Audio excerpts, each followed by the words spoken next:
Hi అండి. ఈరోజు ఇంకో న్యూ డిజైన్ చూద్దాము. ఈ బ్లౌజ్ వచ్చేసి మనకి గుణదల నుంచి హవిలా గారు పంపించారండి. ఇది డిజైన్ అయితే చాలా బాగుంది. ఒకసారి సారీ చూద్దాం. సారీ ఎల్లో కలర్ అండి. ఎల్లో దాని మీద ఇలాగా చిన్న బంచ్లా వచ్చింది. గోల్డ్ జరీ గ్రీన్ కాంబినేషన్లో సిల్వర్లో. సేమ్ మనం ఈ బంచ్ ఎలా ఉందో అలాగే డిజైన్ కూడా బ్లౌజ్ పీస్ మీద డిజైన్ చేసాం. ఇదిగోండి, సేమ్ అదే బంచ్ ప్యాటర్న్లో మనం ఇలా డిజైన్ చేసుకున్నాము.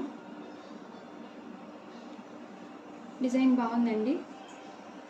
సారీలో బ్లౌజ్ పీస్ రన్నింగ్ వచ్చేసిందండి. సో మనం ఇలా కాంట్రాస్ట్ గ్రీన్ కలర్ తీసుకుని దాని మీద డిజైన్ చేసాము.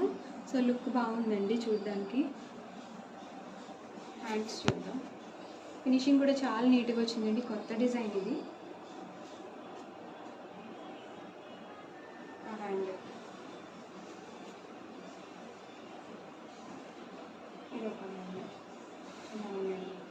ఇలా శారీకి కాంట్రాస్ట్గా గ్రీన్ బ్లౌజ్ తీసుకోవడం వల్ల లుక్ చాలా బాగుందండి. ఎవరైనా ఆర్డర్ చేయాలనుకుంటే స్క్రీన్ మీద నెంబర్ కనిపిస్తుంది, దానికి ఆర్డర్ చేయండి. Thank you.